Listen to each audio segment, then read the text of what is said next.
Mesdames et messieurs, bonsoir. Notre prochain invité, c'est un journaliste de Radio-Canada qui tourne un documentaire sur l'humour. La fenêtre est ouverte. On voit pas, là. Non, on voyait tout tantôt. On voyait tout, y a rien à voir. Je vais essayer de devenir humoriste. C'est tellement vulnérabilisant comme job. Après avoir échoué il y a plus de 15 ans. Colophane, humoriste. Hein, ça, je le précise tout de suite, parce que des fois, même après mon numéro, c'est pas clair. C'est tellement difficile. C'est comme une dévotion totale. J'ai envie de vomir. J'ai l'impression que c'est comme si c'est pas au point de vouloir, genre, donner ta vie à ça, il y a comme pas vraiment de point à le faire. Pour réussir ça, je vais emprunter 3 chemins. La scène, les réseaux sociaux Moitié québécois, moitié vietnamien à l'épicerie, là. et l'École nationale de l'humour. Oui, monsieur. Je vais faire tout ça parce que devenir humoriste, ça paraît accessible à tout le monde dans une industrie en pleine transformation. Le groupe Juste pour rire se place à l'abri de ses créanciers. J'ai sold out le Centre Bell juste avec mes réseaux sociaux. Instagram, c'est comme le micro, t'en as besoin. Tu veux être influenceur ou tu veux être humoriste? Comment on fait pour sortir du lot? Sois toi-même. Moi, l'accent vietnamien me fait rire parce qu'on dirait que les Vietnamiens, ils boivent de l'eau en même temps qu'ils parlent. Comme... Je me demande aussi si on peut encore vraiment rire de tout. Si ton humour nuit à un groupe, non, tu peux pas rire de ça. On voit évoluer l'humour, puis là, vous en êtes les représentants aujourd'hui. En tant qu'humoriste, on peut pas avoir autant de pouvoir puis de place dans l'écosystème québécois si on n'a pas une responsabilité de bien dire les choses. Tu peux pas faire des blagues grossophobes, racistes, sexistes, misogynes. Mais c'est de la merde pour vrai, là. C'est de l'autocensure, c'est de la lâcheté. L'art, c'est la contestation, c'est la provocation. GHB, c'est pour! Yes, une soirée d'humour trash, des jokes qui puent! On entend souvent que l'humour fait partie de l'identité québécoise. Pourtant, Ça a pris jusqu'à l'année passée pour que le Conseil des arts et des lettres du Québec reconnaisse l'humour comme une discipline à part entière. alors pour comprendre si n'importe qui peut prétendre au titre d'humoriste et rire de n'importe quoi, Je me donne 6 mois pour tester l'humour. Il fait son tout premier show ce soir sur scène. il n'y a jamais eu autant de soirées d'humour au Québec. Donnez un tonnerre d'applaudissements pour Nicolas Femme! Pour quelqu'un qui commence, il suffit de se rendre dans un open mic, soit une soirée qui accepte les débutants, pour prendre le micro pour la première fois. Yes! Je sais pas à quel point ça s'est bien ou mal passé, je me suis pas réécouté. Là, je vais faire ça aujourd'hui, je vais me réécouter. J'ai un ami qui est parti en voyage il y a pas longtemps, puis il m'a dit Nicolas, pendant que je suis parti, est-ce que ça te dérangerait de t'occuper de mon lapin? Puis moi, j'y vais. Tu sais, je m'en vais nourrir le lapin une première fois, le 7e jour. Je pensais que c'était drôle, ça. Je m'en vais nourrir le lapin une première fois, le 7e jour. Je sais pas. Il aurait pu être malade, hein? Fait que j'ai mis un test de COVID positif. Je suis pas capable. Je suis allé vers une autre avenue. Le lapin, je l'ai pendu. Personne rit. C'est eux le problème. Non, c'est moi le problème. C'est tout pour moi, merci! Tu m'as vu faire ça pour la première fois. Ton feeling, c'est quoi? J'ai-tu un avenir là-dedans? Je fais pas un gala la semaine prochaine, là. C'est ça ta question? Vu que t'as l'air réel sur scène, pis c'est ta vraie voix, y a rien d'exagéré, j'y crois pas que t'as fait un faux test COVID, j'y crois pas que t'as essayé de le pendre. Tout le monde pense qu'il faut arriver sur scène puis raconter des histoires. Mais faut que tu trouves des jokes, puis après ça, c'est de la vigilance d'une histoire pour camoufler les jokes que t'as écrits. Travailler de quoi, mais que ça a l'air pas travaillé. OK. Setup, punch. Setup, punch. OK, on va se pratiquer un peu, hein, quand même. 1, 2, 1, 2. Mes tatouages, pour moi, c'est une manière de me rappeler de diverses choses que j'ai faites à divers moments de ma vie. Comme ça, c'est un souvenir de la fois où je me suis fait tatouer une fleur sur la main. T'as-tu ri? Oui. OK. Souffrance, chapitre 2, deuxième stand-up. Cours sûrement assisté à mon show. Là, j'ai écrit ce que j'estime être des blagues. S'il vous plaît, riez à une de ces jokes-là, ça va être un pas vers l'avant. Mes tatouages, c'est une manière pour moi de me rappeler de diverses choses que j'ai faites à divers moments de ma vie. Comme ça, c'est un souvenir de la fois où je me suis fait tatouer une fleur sur la main. Ça, c'était mon premier rire. OK, ricanement. Moi, je comprends pas le monde qui voyage, ils vont au bout du monde, puis ils mangent pas chez l'habitant. Ouvre tes horizons! Nous, on a mangé chez une vieille madame mexicaine. Ça a été la pire poutine que j'ai mangée. Je suis rassuré sur ma capacité à écrire une blague de base, mais un peu moins sur ma mémoire. Moi? Merci beaucoup. Je vais vous faire une bonne main d'applaudissement pour le journaliste. C'est malade, pour vrai. Il a fait à soir ce que personne ici est game. Moi, je serais pas capable de travailler pour Radio-Canada. Pour m'aider dans ma démarche, je vais demander conseil à une humoriste montante et tout fraîchement diplômée de l'École nationale de l'humour, Magali Saint-Vincent. C'est sûr que la plus grosse entrave à mon féminin sacré, c'est le bonhomme Pillsbury. OK, on va s'en aller la rencontrer. Hein? On y va. Ah, ben, je suis déjà là. Bon matin. J'aimerais qu'on fasse un maximum de bruit pour Jonathan Femme, s'il vous plaît. Puis Jonathan Femme. On s'entend, mettons, qu'au Québec, l'humour, il y a de quoi qui se passe, là, tu sais. J'anime le gala de la disque.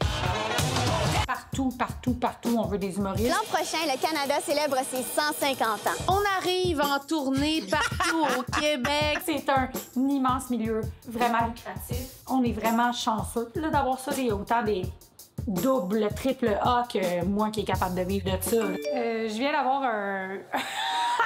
Je viens d'obtenir un rôle. À la télé, maintenant? À la télé. Oh, bravo! Merci. C'est super, on a un beau souvenir de ça. Est-ce que n'importe qui peut devenir humoriste au Québec? Je pense que c'est un métier vraiment sexy, que quand t'es dedans après, t'es genre, oh fuck, c'est vraiment tough. Genre, c'est vraiment difficile. C'est angoissant, puis t'es tout seul. T'sais, tout le monde peut vouloir être humoriste. Après ça, dès que tu as le désir, commence à travailler. Là. Moi, j'ai un TDAH, OK? Un gros TDAH. Je suis pas capable de me concentrer. J'en apprends, là. Non, c'est vrai. Ça paraît tellement. Peut-être si je le disais dans ma tête. La joke est là, elle est mal écrite. Genre, ben dans le sens, elle est mal écrite. Tu vois, t'es mal écrite. Merci beaucoup. T'as comme plein d'angles que je suis comme, ah, fuck, oui, ça me tente de le savoir. Est-ce que je suis un humoriste?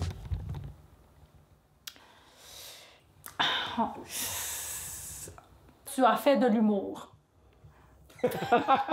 Présentement, il y a comme une diversité infinie de contenu humoristique, maintenant. Puis là-dedans, il y a une partie que c'est très stunt. Si tu le fais pour juste ton ego, puis juste avoir une espèce de reconnaissance sur les réseaux sociaux ou whatever, ça dévalue un peu le travail, tu sais. Tout a le droit d'exister. Mais j'espère que tout le monde qui se considère humoriste se force. C'est la seule affaire. Il y en a qui font pas du stand-up. Tu sais, il y a ça aussi, là. Il y a plein de façons d'être humoriste. French, we don't say I love you. We say Rachel, tu pourrais-tu juste m'aimer, s'il te plaît? C'est rendu impossible d'ouvrir Instagram ou TikTok sans tomber sur les vidéos de quelqu'un qui essaie d'être drôle. Clairement, il en faut un de plus. Les gens me demandent souvent, Nicolas, c'est quoi la recette de ton succès? C'est quoi la... Qu'est-ce que tu fais? Décidé de me lancer sur Instagram. Là, tout le monde qui me suit, ben là, ils vont me voir me mettre à dire plein de conneries. Imagine, t'as plus de followers après. Même pas un, pas toi. Même pas zéro. C'est quoi ton idée? Il y a plein de dudes qui disent de t'entraîner, qui parlent de leur routine. Fait que là, je me suis dit, je pourrais faire une parodie. Tu sais, je dis pas n'importe quoi, je me suis écrit un texte, là, routine matinale. Je pense qu'il faut juste que je me lance, puis j'apprenne sur le tas. Les gens me demandent souvent, Nicolas, les gens me demandent souvent, Pas clair. c'est vraiment de la job. Les TikTok que tu vois qui sont comme bien faits, il faut que tu saches filmer. C'est une chance qu'il était comme tout ça aussi. Merci Radio-Canada quand même. Là. Puis il l'a monté sûrement dans un logiciel de montage. Ça y est, c'est parti. Après ça, je m'auto-choke pour réduire ma dépendance à l'oxygène. Je ne veux pas voir ça tout de suite. Je vais aller te mettre un like. Je veux savoir à quel point ça peut être utile ou pas de passer par les réseaux sociaux pour devenir humoriste. Puis ça, c'est à Charles Brunet que je veux le demander parce qu'il est bien installé à la croisée des deux mondes. Yes! Ça va, man? Ouais, ça va, vous autres? En forme? Yeah, man, ça fume déjà, toi? Charles, enchanté. Ça tue. Et commencé à faire de l'humour à 16 ans, dans le fond. Quand j'allais dans des bars de région. J'étais de même, là, comme ça. Je jouais de même à côté sur le mur. Puis dès que j'ai eu 18, je me suis mis à jouer dans tous les bars de Montréal. Mon boss, à un moment donné, il m'a pris à l'écart puis il m'a dit « Je me vois tellement dans toi. » Y a-tu dit en toi ou dans toi? 50% de mon temps, je le mets sur le web à comme essayer d'écrire des vidéos, de penser à des sketchs, brainstormer avec ma soeur, mes amis, essayer de sortir des affaires. Yo, ça va? Allô, Chris, ça va, man? Ben non, je t'ai eu, man. C'est ma boîte vocale, man. Laisse un message. Me faire le cul à la job, moi! Me faire le cul à la job pour ça, moi! Oh, petite merveille du monde. C'est un des plus grands bonheurs que j'ai dans ma vie maintenant. Je suis capable de me filmer moi-même, puis je suis pas genre en train de me détester du fond de mes tripes. Mais ça a pris du temps, ça. Bro, les premières stories que je faisais à me filmer, man, je pourrais te montrer, il y a comme 100 tapes, là, de moi dans la rue, comme « Salut! » Ah, ta gueule! » Puis là, c'est comme, tu le refais. Tu t'en veux, tu te trouves cringe. À un moment donné, tu finis par t'en câlisser. Au début, j'avais honte, gros. Là. Je me souviens, au début, là, ça pognait sur TikTok, puis j'étais comme, ah, le monde, ils vont dire que j'étais un TikToker, puis tout. J'ai bien fait de fermer ma gueule, aujourd'hui. J'ai une carrière grâce à ça, là, basically. Je sais pourquoi vous êtes là. Je sais. Vous êtes là parce qu'à un moment donné, vous étiez en train de chier avec votre phone. Vous avez vu une de mes vidéos. C'est sûr, non, t'étais là, t'as ri, tu l'as envoyé à ton autre ami qui était en train de chier, là. Moi, je suis pas con que du monde soit encore à cette étape-là de réflexion. Je te dis que tu devrais faire des vidéos. Mais oui, tu devrais. C'est sûr. Il y a des outils à notre métier qui sont nécessaires. Instagram, c'est comme le micro, t'en as besoin. T'es en train de faire un nouveau reel? Ouais. Je sais pas si t'as remarqué, mais il y a plusieurs podcasts. J'ai rien qu'à comme regarder par là. Je vais avoir l'air d'être dans un podcast. Je trouve qu'il manque de podcasts. On pourrait aspirer à un monde où il y aurait davantage de podcasts que d'individus. Hey, la première, là, en 2 jours, 150 000 vues. Wow. Ça te donne juste le goût d'en faire d'autres. Tu le refais. Il m'accuse de faire ça. J'ai longtemps rêvé de... Beaucoup de gens qui me demandent... Moi, en tant que... Il y a du monde qui écrit... Moi, quand je veux séduire quelqu'un... Ce qui était ironique, en fait, parce qu'il me parlait très sec. Puis tu fais rire les gens, c'est ça aussi. Tu te rends compte, les gens, ils aiment ça. Ils veulent avoir accès à ta personnalité, c'est pour ça qu'ils te suivent, t'sais. Tu leur donnes ça, ils sont contents. Là. Power on. Ça me rend pas meilleur en stand-up, par contre. OK, nervosité. Let's go. On est capable. 3e stand-up. Les jeans sont brisés. La prochaine étape pour mon texte, c'est de choisir un sujet qui a bien fonctionné la dernière fois et d'élaborer en appliquant les conseils de Magali. 3, 2, 1, go. Merci beaucoup. Moi, je trouve que le bout du restaurant... Plus de bouche, OK? Je trouve pas ça drôle. Mais sinon, c'est excellent. Bon, 3e performance. Parce qu'en fait, le prochain invité, à la base, c'est un journaliste. Son 3e show. On donne une bonne main d'applaudissement. Et Nicolas, bam! Ça va mal, le journalisme. Thanks. Les gens n'écoutent plus les nouvelles. Puis les médias, ils constatent ça. Ils vont dire, ben tabarouette, les gens savent plus s'informer. C'est pas nécessairement expliqué de façon factuelle, c'est rajouter de l'imagé, de l'image, de l'imaginaire. Spécial comme stratégie quand même. T'as un restaurant, OK, tu te rends compte qu'il est toujours à moitié vide. Fait que là, tu te dis, ben toi, les gens savent plus manger.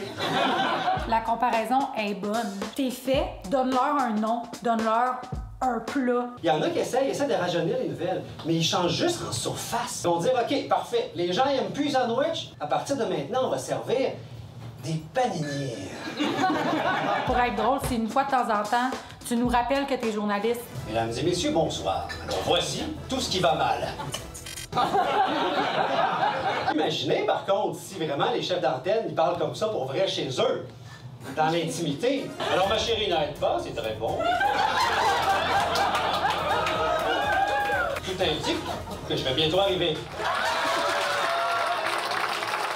Avant de monter sur scène, c'est le pire feeling. Mais les applaudissements, c'est une joie difficile à décrire. Je peux-tu te donner un petit mot conseil, genre tu te mets ton micro comme un journaliste, tu sais, dans ta voix radio-canadienne. Je pourrais aller plus loin là-dedans. Ah mon Dieu, oui, quand ton chef d'antenne baise, tu vois que ça marche de même, là. Fais-en plus, nettoie, puis tu gardes le meilleur. Merci, ben, merci. C'est déjà, là, c'est vraiment une 3e fois. Ouais.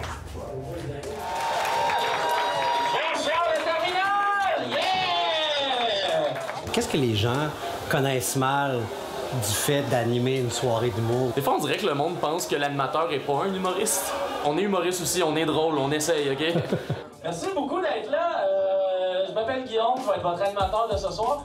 Ça fait combien de temps que tu fais du stand-up? 7 ans à peu près. Ça marche-tu?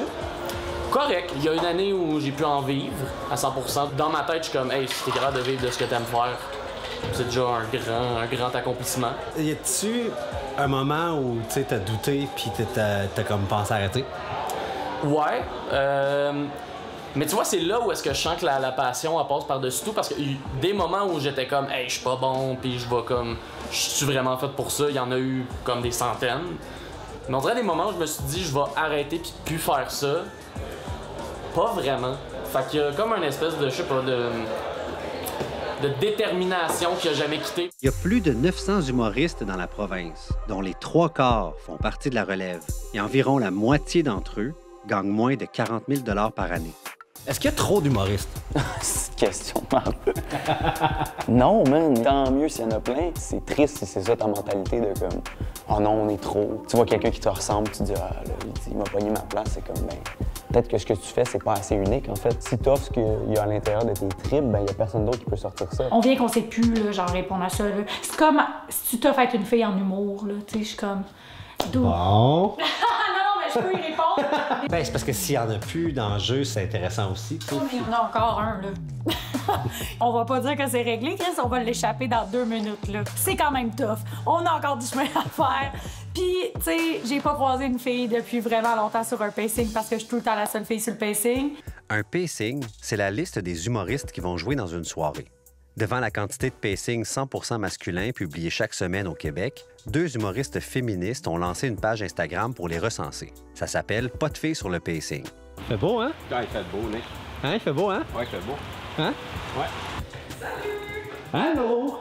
T'es-tu genre on déjà? Ouais. Oh, un allergène! On était à 230 publications en 1 an et demi. Est-ce que ça a changé quelque chose? Pas comme on voudrait, parce qu'on voudrait que ça arrive plus jamais. C'est plus gênant maintenant de ne pas avoir de filles parce que là, on a des reçus. Même s'il y a de plus en plus d'humoristes féminines, encore à ce jour, 3 humoristes sur 4 sont des hommes au Québec. Est-ce qu'il y en a qui pourraient se défendre en disant qu'il n'y en a pas de filles de disponibles? Ben, on se fait souvent dire ça comme défense, puis on fait comme toutes nous autres, on n'a pas été appelés. Fait que c'est toujours drôle de se faire dire ça quand on se parle. Est-ce que le fait qu'il manque de filles sur les pacings, ça peut aider des filles à jouer puis à jouer plus? Peut-être qu'ils vont penser à nous plus vite parce qu'on n'est pas les 7 Simon qu'il y a genre sur la soirée ce soir-là. Mais pas mal convaincu qu'on pourrait être plus qu'une à la fois. Il y a un truc féministe qui s'appelle le syndrome de la schtroumpfette, là. C'est pas parce que t'es une fille qui se fait prendre pour la fille de service que ça va mieux pour les femmes. C'est un peu d'ouvrir la porte puis de la fermer derrière soi, là. Il y a aussi une éducation à faire au niveau du public. Il faut développer un peu le goût féminin. Pour les gars, le clitoris, c'est un petit peu comme le Guatemala. Genre, vous savez que ça existe, mais vous n'êtes pas capable de le pointer. Pendant 30 ans au Québec, les seuls humoristes, c'était des hommes qui faisaient des jokes de peau de scrotum qui te collent, là, parce qu'il y a ça, il y en a en tabarnouche. Après ça, nous, on se fait dire qu'on fait des jokes de filles. Alors qu'on est comme, ben vos jokes de scrotum, c'était des jokes de gars, les gars. Ben, c'était le setting par défaut. Vous pouvez maintenant voter pour l'Olivier de l'année. Bonjour tout le monde, je m'appelle Coralie Laperrière et j'utilise le pronom elle. Bonjour, moi c'est Emna Chour, j'utilise aussi le pronom elle. Et on est vos animatrices du podcast Farouche. Oui. Notre public, c'est un public qui n'a jamais aimé l'humour. Les climatologues rappellent poliment que... Arrêtez d'acheter de la viande, Calice, arrêtez de renouveler votre style de linge 2 semaines, Calice!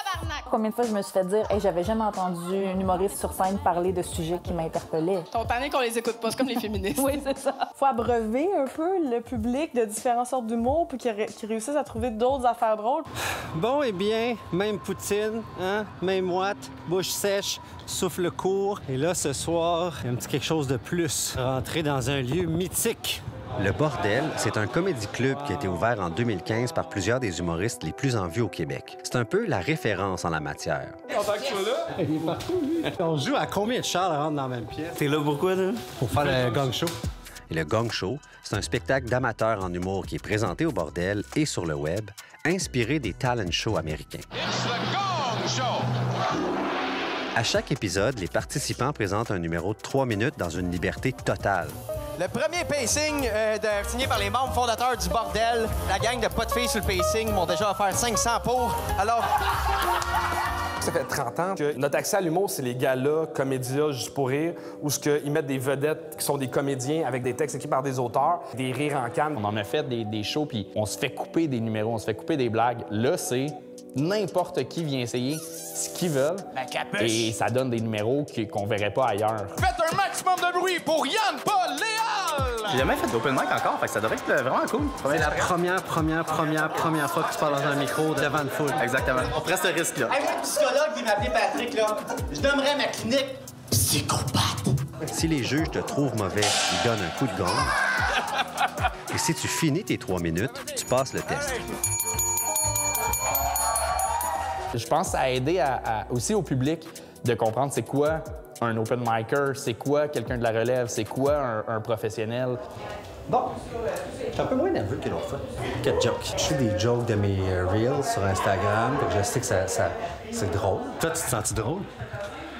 Correct. Je filme les noms, tu sais, c'est pas loser, ça. Wow! OK, on y va, là.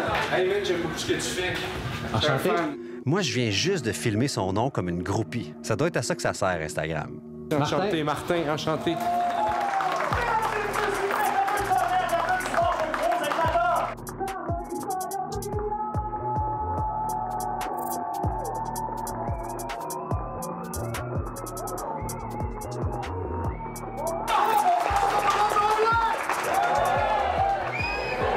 C'est 3 minutes.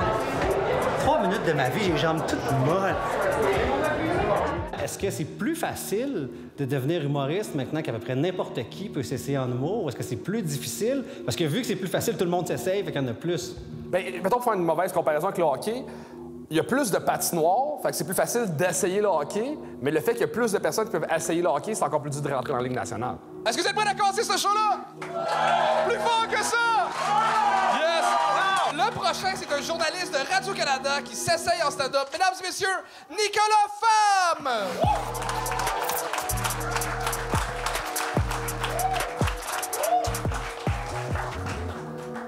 Moi, j'ai grandi avec une mère québécoise puis un père vietnamien qui ont essayé de m'inculquer des valeurs ensemble. Nicolas, l'important dans la vie, c'est de participer.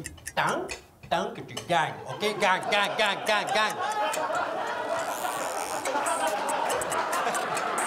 Je suis le timer. Rien moins, là. L'accent. Hey! L'accent. Moi, l'accent vietnamien me fait rire parce qu'on dirait que les Vietnamiens, ils boivent de l'eau en même temps qu'ils parlent. Puis, c'est ça. À sa défense, 50 ans après être arrivé au Québec, c'est vrai qu'il a perdu une partie de son accent. Maintenant, il sonne plus comme... Nicolas, pourquoi t'es pas dentiste?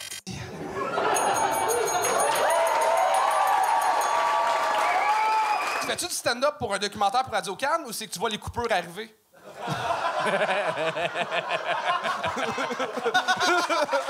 Mais bravo, sérieusement, je t'ai vu faire ton... C'était-tu ton premier show que j'ai vu? Ouais. Grosse amélioration. En juste un mois, c'est vraiment incroyable ce que t'as fait. Bravo, félicitations. Il y a eu un blanc quand même sur 3 minutes. Le rire, ça me mêle, là, on dirait. Ben, oui. C'est comme ça. Habitue-toi, c'était drôle, là. Bravo. Puis si t'as le goût d'en refaire, même après le documentaire, écris-moi, on va te trouver des gigs. Merci. Oui. Merci. Bravo! Nicolas Femme, tout le monde! Je commence à être à l'aise sur scène. Je suis fier de moi. Et sur les réseaux sociaux. Là, on est maintenant sur TikTok. Il arrive 1 heure d'avance car il adore le 7e art. Tu le refais. Moitié québécois et vietnamien à l'épicerie. Pas de rabais. Pas grave, c'est pas bien cher. Non. Depuis que j'ai commencé à poster des Reels, je suis passé de un peu moins de 5 000 abonnés à presque 14 000. J'ai atteint 400 000 comptes, toutes des Reels. Mais il me reste une avenue à explorer. On est à rade. Et non la moindre. Puis on s'en va à l'École nationale de l'humour pour régler nos comptes. Parce qu'il y a 15 ans, j'ai essayé de rentrer là, puis ils m'ont pas pris. Je pense que c'était dû à une erreur administrative ou quelque chose du genre. Wouhou! La tour du succès! On est au rez-de-chaussée pour l'instant.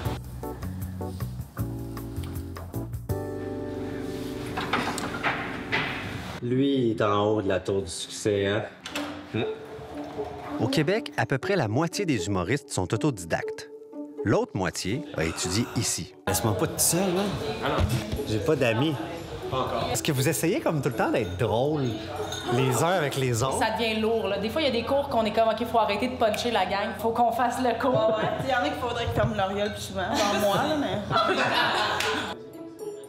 On m'a autorisé à me joindre à une cohorte de futurs humoristes pour une semaine. On attend impatiemment Suzy qui va venir nous rencontrer, nous parler d'éthique. Une semaine qui commence quand même raide.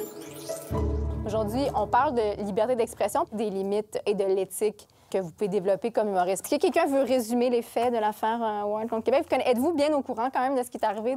Ici, en plus des cours, il faut présenter un nouveau numéro de 5 minutes tous les vendredis. Juste pour mettre en contexte, ça fait 2 mois que je travaille sur le mien. Pour y arriver chaque semaine, les étudiants ont droit à 2 séances de révision individuelle. Là, as-tu ton texte papier pour prendre des notes? Ben, j'ai déjà mis des petits commentaires. Il y en a beaucoup. Il y a quelque chose à faire dans le début, je pense, pour embarquer le monde avec toi. La chute de ça, c'est juste un sacrament. T'sais, on dirait qu'il manque un gag. Quand tu le faisais sur scène, ça rit-tu tant que ça? J'essaie de rester diplomate. L'idée me plaît. Je pense pas que tu vas finir ça avec un gros rire. Sache que tu finiras pas avec un gros rire, c'est vraiment bon. Non, mais la base est là. Je pense que c'est juste comme du peaufinage, mais t'as des bons réflexes puis t'as des bons gags. Bon, fait qu'on Ouais, ça serait ça. C'est bon. C'est tough, hein? C'est tough, là. Là, faut que je le réécrive. On a un cours tantôt, demain, toute la journée. Fait qu'il faut qu'il soit meilleur mercredi. Fait qu'il faut que je fasse ça le soir, là. Comme un étudiant. Par applaudissement, qui écoute régulièrement les nouvelles? Ah! Okay, c'est mieux, ça. C'est mieux. C'est mieux, yes. OK, jour 2, avec Mathieu. Aujourd'hui, je suis pas mal plus drôle, là. Ça me fait rire. Excellent. C'est toi qui viens à mon cours? Oui, monsieur. Bonjour, monsieur, dames. Aujourd'hui, cours fort sympathique sur la musicalité. Pourquoi passer 2 ans à l'école et payer plus de 16 000 $ en frais de scolarité si ça prend pas de diplôme pour être humoriste? À quoi ça sert de faire le NH si tu peux juste te partir un TikTok, avoir 150 000 abonnés puis remplir tes salles? Bien, je pense que pour se partir un TikTok, avoir 150 000 abonnés puis remplir tes salles, il faut tout un culot puis une confiance en soi que je n'avais pas. J'ai envie qu'il y ait une réflexion derrière ma démarche aussi. Ici, on pense en profondeur, là. Pendant 2 ans, en absorber de façon boulimique. Tu ne peux qu'explorer, tu ne peux qu'évoluer. Quand même, depuis la création de l'ENH, sa pertinence a souvent été remise en question. Quand on a mis le petit bateau à l'eau, je pensais pas que nous allions affronter des vents contraires aussi violents. Dernièrement, à Montréal, s'ouvrait la première école de comédie. Ariane Aymon est allée vérifier si l'humour s'enseignait vraiment. Il y avait énormément de détracteurs. Qu'est-ce qu'ils disaient? Mais que c'était ridicule que l'humour, ça s'apprenait pas, puis tu l'as ou tu l'as pas. Ce qui sous-tend cette perception-là, c'est que l'humour n'est pas un art. L'exercice, c'est sur le poème de Gauvreau, Mon Lévin. Et à témoin, ça a pris jusqu'à l'année passée pour que le Conseil des arts et des lettres du Québec reconnaisse l'humour comme une discipline à part entière. Alors, pour moi, c'est très symbolique. Je te stoppe ta l'air sa bouillette, Mirky Folchette. Là, je m'en vais à ma rencontre individuelle où je vais présenter un texte que je suis censé avoir amélioré depuis lundi dernier. Parce qu'après-demain, je le présente devant toutes les classes puis les profs. C'est pas stressant. Toi, t'es pas stressant? T'en es à la moitié de ta semaine comme étudiant de l'école. Oui. Comment tu trouves ça? Vraiment le fun. Puis assez pour me dire que j'aurais vraiment bien plus aimé ça, faire une école d'art. On va le traverser une première fois. Tu peux me le lire? Qui écoute régulièrement les nouvelles ici? Ouais. Il y a une affaire que les journalistes pourraient changer quand même facilement, tu sais, de ton. Ils justifient ça en disant qu'ils parlent de choses importantes. L'amour, c'est important, mais quand j'ai demandé ma blonde en mariage, j'ai pas dit « Ma chérie, bonsoir ». Je me fais rire comme ça, c'est con. OK, cool. Il y a des bonnes affaires, Nick. Je couperais l'amour, c'est important, mais c'est juste une idée. Elle aussi, elle aurait pu être en mode journaliste, mais tu sais, genre, je suis là-bas, je suis sur les lieux. Toi de voir. Je l'ai demandé en mariage, en virtuel.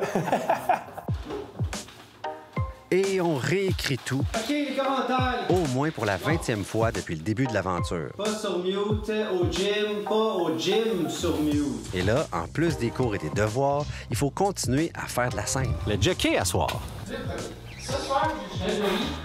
Quelle idée de faire cette cool. Pour Nicolas. Y'en a-tu qui écoutent les nouvelles ici? Ouais! Je le sais que vous écoutez pas les nouvelles parce qu'on est tous en train de perdre nos jobs. C'est notre ton. Quand j'ai demandé ma blonde en mariage, j'ai pas dit « Ma chérie, bonsoir ». 2 citoyens se sont rencontrés il y a 4 ans et aujourd'hui, l'un d'eux fait la grande demande. J'ai dit « Mon amour, veux-tu m'épouser? » Puis elle m'a répondu « Nicolas, tu lagues un peu, faut-tu qu'on sorte du Zoom puis qu'on revienne? »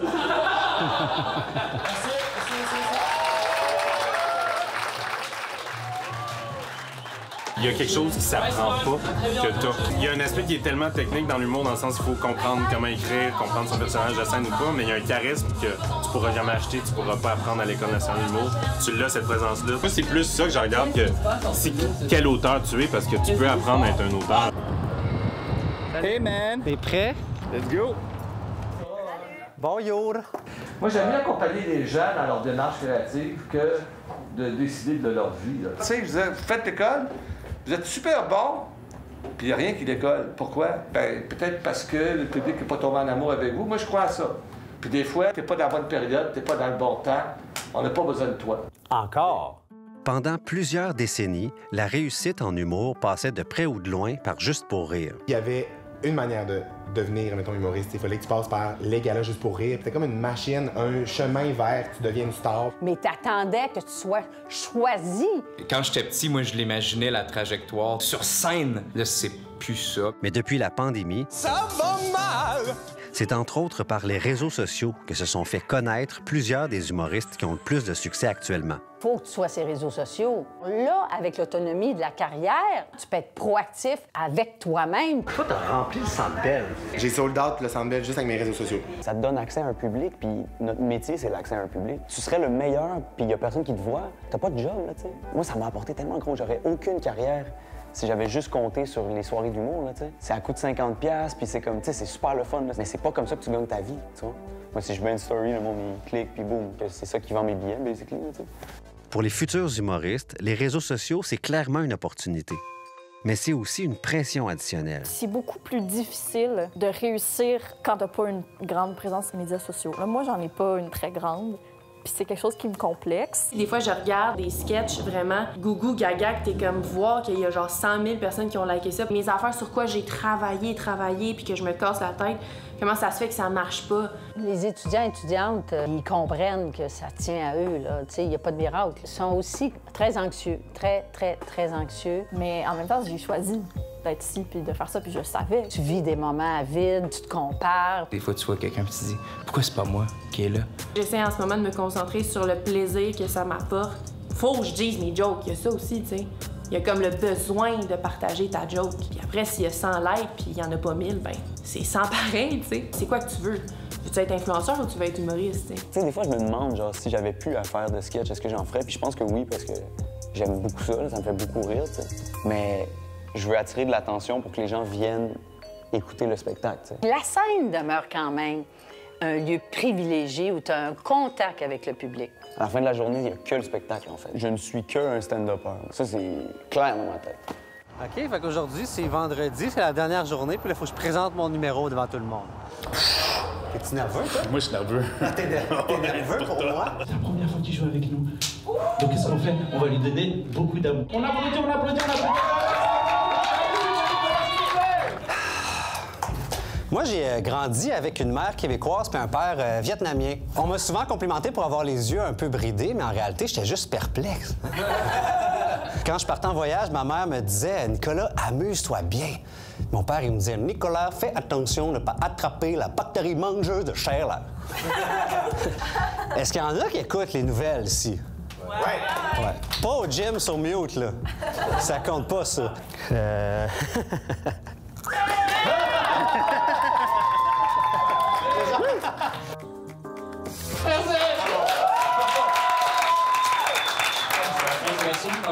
Feelings sur ce que vous venez voir. Vraiment beau travail, bravo, tu peux être fier de toi. C'est stressant les vendredis. J'ai beaucoup aimé le act-out de le lecteur de nouvelles, mais tu regardais à terre tout le long. Quand on fait du stand-up, on est en gros plan. On pogne tout. Oh, mon texte vient de fuir. Oh, il est de retour. Tout pareil. Je me demandais au début si faire l'action c'était utile ou pas, parce que sais, en ce moment, c'est pas toujours bien vu. Après, c'est vrai que toi, c'est ton père, donc peut-être tu peux, mais en même temps, c'était l'accent plus le cliché des Asiatiques qui veulent juste de l'argent. Mais elle était-tu asiatique? Non, c'est ça qui est intéressant.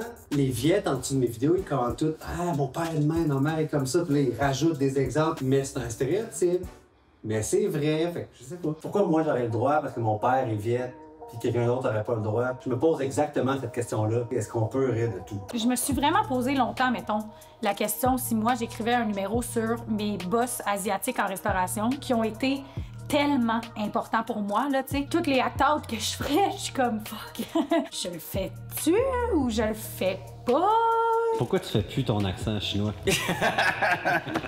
Et est-ce qu'on peut l'entendre après? L'accent chinois, mais goddamn, c'est vrai, quand tu m'as vu roder, quand j'étais jeune, dans la cour d'école, on faisait l'accent chinois, tu sais. On dirait qu'il y a une conscience de plus maintenant. J'ai écouté Dominique Paquette en 2015. Donc, vous allez prendre le Genoto, OK? J'écoute ça, puis j'ai envie de rire. Non. Mais je sais pas ça vient de quelle place. Mais tu le sens dans la blague. Si la blague, c'est juste le niveau 1, ben t'es comme, ben c'est de la blague facile. Mais s'il fait de quoi de fucking deep sur l'accent chinois, t'es genre, OK, attends, mais là, il a pensé, il y a une réflexion, il peut en parler. Parce que, mettons, moi, je ris de l'accent vietnamien. Je trouve ça drôle, l'accent vietnamien, parce qu'on dirait qu'ils boivent de l'eau en même temps qu'ils parlent. Ça... au niveau 1. Bon, fait que je suis raciste!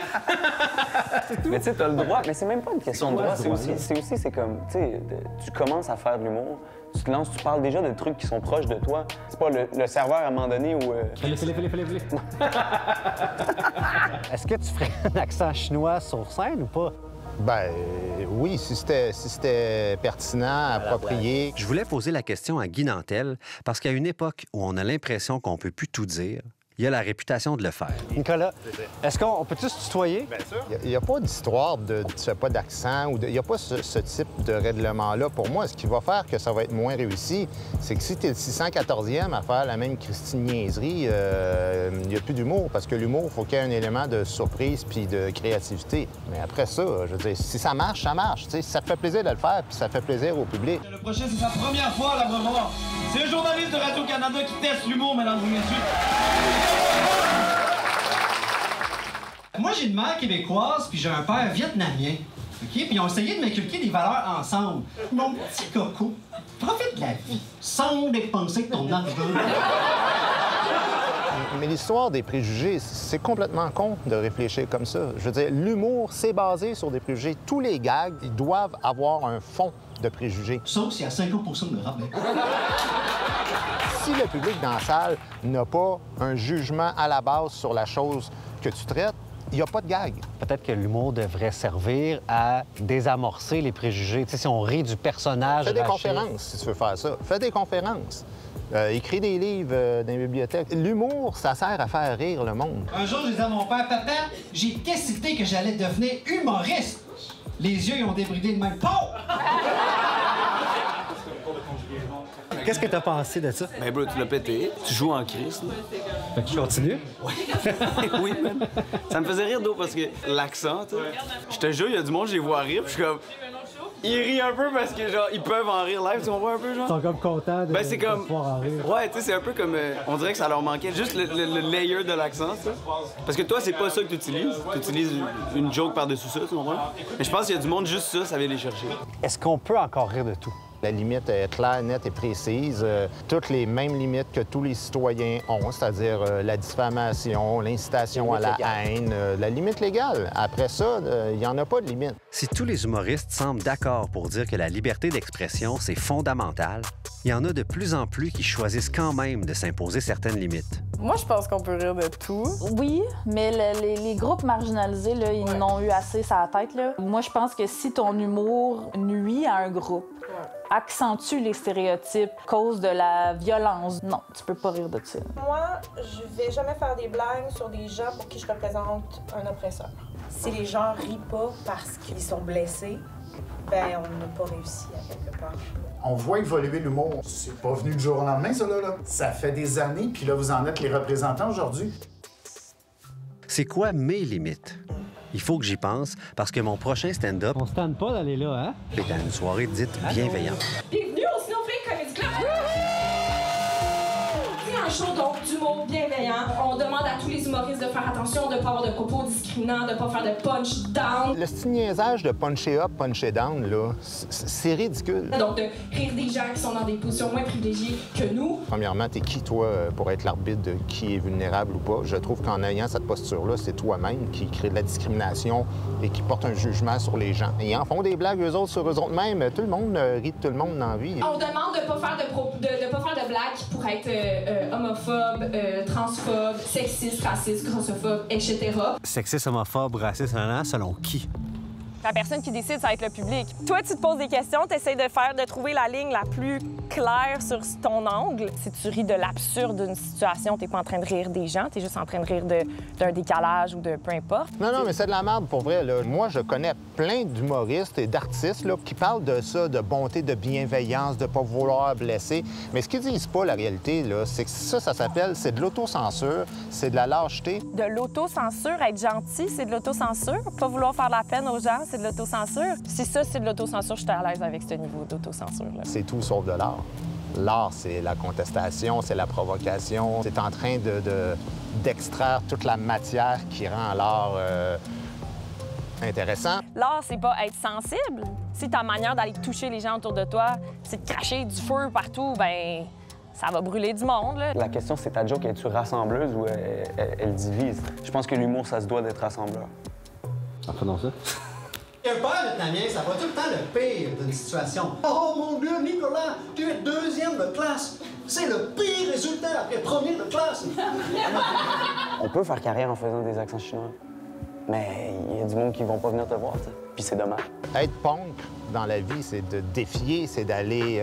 c'est ça le travail d'un artiste. Même si la société, ça la choque, tu dois être la locomotive quand tu es un artiste. Sinon, tu vas être une vedette. Tu as le droit de vouloir être une vedette. Mais si tu veux être un artiste vraiment puis tu prétends l'être, tu devrais pas être influencé parce que ça va choquer tes collègues ou ta grand-mère. Un applaudissement. Qui est vietnamien ou asiatique ici? Fait que les autres, vous riez de l'accent parce que... Non, t'es good. Vous êtes good. C'est un safe space. Aux antipodes des soirées bienveillantes, il y a la soirée GHB, où on souhaite franchir des limites. GHB, c'est beau! Yes, une soirée d'humour noir, une soirée d'humour trash, une soirée d'humour politiquement incorrect, des jokes pas propres, des jokes salés, puis des jokes qui puent! C'est là qu'on voit les niveaux. Et moi, en quête d'équilibre, c'est évidemment là que je vais jouer ensuite. Je me suis donné le défi d'écrire une joke trash. Enchanté. Nicolas. Jeff, hein? Yes. Humour GHB, c'est une soirée d'humour noir présentée devant un public qui veut et qui comprend ce type d'humour-là. Nicolas Fort! J'ai un ami à qui est arrivé quelque chose de très trash et très traumatisant. Imagine, t'es dans un bar, tu pognes une envie de vomir. En rentrant dans la cabine, tu te vides direct. Dans la face à quelqu'un qui est en train de chier, la porte débarrée. Ce que moi, je considère comme trash, je trouve pas ça drôle. Mais peut-être que j'ai tort. Mais en même temps, tu sais, nous, on a fait des soirées, tu sais, fuck la culture du viol. C'est trash, entre guillemets, parce que ça dit notre trash est correct. Ouais. C'est notre trash qui est Quand nous, on fait les choses, c'est bon. Quand les autres, c'est pas bon. Je pense que quand tu fais de l'humour engagé, c'est trash. Oui, il y a un humour trash qui veut rien dire, là, qui est juste être trash pour être trash. Ta mère dans son... Non, ça, c'est trop élevé. Ta mère en... J'aime ça aller dans des zones plus troubles, là, disons, puis que le monde sente un petit genre « Hi, je suis pas raciste! » Mais le rôle de l'humoriste, c'est de pouvoir élargir cette tension-là, la crever, puis c'est ça qui déclenche le rire, c'est ça qui est le fun. Mon oncle, il l'est! Moi, je pense que plus qu'un sujet est délicat, plus qu'il doit être abordé avec une certaine sensibilité, avec un respect. Puis mon oncle, il est comme les Arabes, les Noirs, faut pas faire confiance à ça. Je suis comme hey, Gilles! 98% du monde qui file pas et qui rentre avec un gun quelque part ressemble à toi. Mais voilà comme, mettons, en explosif. Hein. Faire péter un pétard à mèche, tout le monde est capable. Armer une bombe, faut que tu fasses attention. Là. Si ça te pète d'en face, c'est 100 fois pire. Là. Moi, c'est vraiment drôle parce que mon number que j'ai fait au GHB, c'est le même cours Snowflake. Les mêmes lignes. Là. À GHB, j'y allais, je rentais, puis à Snowflake, j'étais plus en mode nous autres, tout ensemble, le public, on trouve ça en la gang. Puis les deux, ça a marché. Est-ce que tu as l'impression qu'il y a quelque chose qui a changé dans la réception d'un humour noir? Je pense que plus on entend, on peut plus dire ça se fait plus, ce genre d'humour-là. Plus ceux qui aiment ça sont présents au rendez-vous. Tu sais, souvent, on dit la phrase genre « Ah, Yvon Deschamps, il disait ça, puis ça passerait plus aujourd'hui. » Ça passait pas plus dans le temps. Là. Yvon Deschamps, pendant un bout, la moitié de la salle sortait. Il continuait le show, là. Vous aimez pas les femmes, vous, Yvon? J'adore les femmes. Pas vraiment. Pas vraiment? Ah non. Qui c'est qui a dit ça? Vous? Où? C'est écrit dans vos monologues. Ah, c'est pas moi, ça. Ah, bon, c'est pas moi. Je suis pas misogyne, moi. Qu'est-ce que les gens comprennent mal du stand-up? L'intention. Je pense que beaucoup de personnes pensent que c'est tout le temps qu'est-ce qu'on pense qu'on dit. Puis c'est pas ça, c'est qu'est-ce qu'on pense qui est drôle. Là, il me reste 20 minutes. J'ai la bouche toute collée, man. Ça me prend de l'eau, man. Là, c'est une soirée importante ici parce que vraiment que c'est une des soirées les plus difficiles. Où c'est le plus difficile, une de celles où c'est le plus difficile de jouer à Montréal. Puis là, tu sais, faut que je fasse bonne impression. Alors, est-ce que n'importe qui peut devenir humoriste? N'importe qui peut réussir un 3 minutes drôle. Oui, mais de faire une carrière de ça, de comprendre c'est quoi ce médium-là qui est tellement abstrait et à la fois tellement concret, là, c'est un don de soi à ce temps-là pour devenir bon. Là. Et est-ce qu'on peut rire de n'importe quoi? Ah oui, il faut rire de tout, mais pas n'importe comment. Il faut illuminer nos vies. T'sais, on a des vies qui sont dures, puis la vie est injuste. Les gens, le mal qu'ils vivent, ils le portent. Il n'y a pas beaucoup de métiers où est-ce que c'est comme on va te payer pour que tu en parles puis que tu le libères. La dimension morale de ça, j'ai bien de la misère avec ça. Il y a une différence entre bousculer les idées préconçues du monde et leur dire comment penser dans la vie. Ça va bien? Ouais! Il y a un rire de cerveau de comme « Ah, c'est une joke ». Mais il y a un rire du cœur, mon gars. Oh, ça, c'est autre chose. C'est ça, c'est de la vraie dope. Oh, ça, il n'y a pas meilleur feeling. Fait qu'on est là pour donner un sens à la vie puis faire un peu oublier la mort. Il y a tout ça derrière un gag. C'est fou, hein? Moi, il n'y a aucun gag que je trouve niaiseux. Aucun. T'as pas entendu mes jokes, là?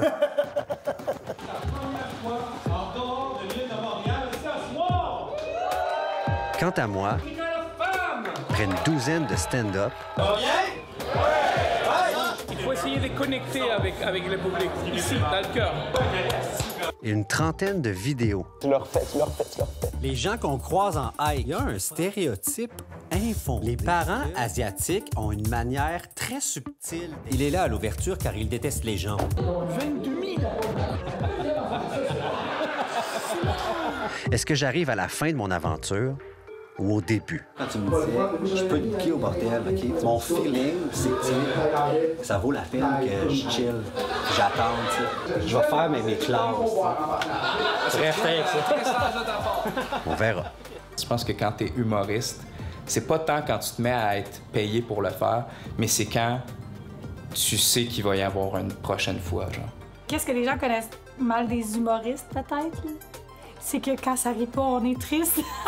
Ça a tellement l'air d'être un métier où on est comme en contrôle, puis où, tu sais, on assume d'être seul en scène, tu sais, puis qu'on est comme « let's go ». Mais c'est tellement épeurant comme job. C'est tellement vulnérabilisant comme job, là. Pourquoi ce métier-là? Moi, si je peux faire rire une personne qui a pas eu de fun de sa semaine, là, j'ai fait ce que j'avais à faire. Ça m'émeut, je m'excuse, ça m'émeut full parce que tu sais, mon père était bipolaire, puis il a tellement souvent eu envie de mourir dans sa vie, tu sais. Puis je pense à quel point il aimait Yvon Deschamps puis Mr. Bean. Puis c'est con, mais voir mon père rire en regardant Mr. Bean dans les moments où il voulait mourir, est-ce que Mr. Bean a une portée sociale? Ben, il y en aura eu une cette fois-là, tu sais. Merci!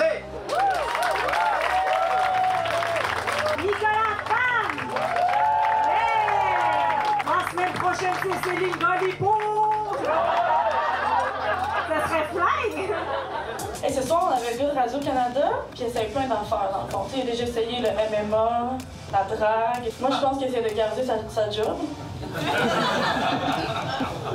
Moi, je suis un humoriste, mais ce soir, je suis venu être journaliste.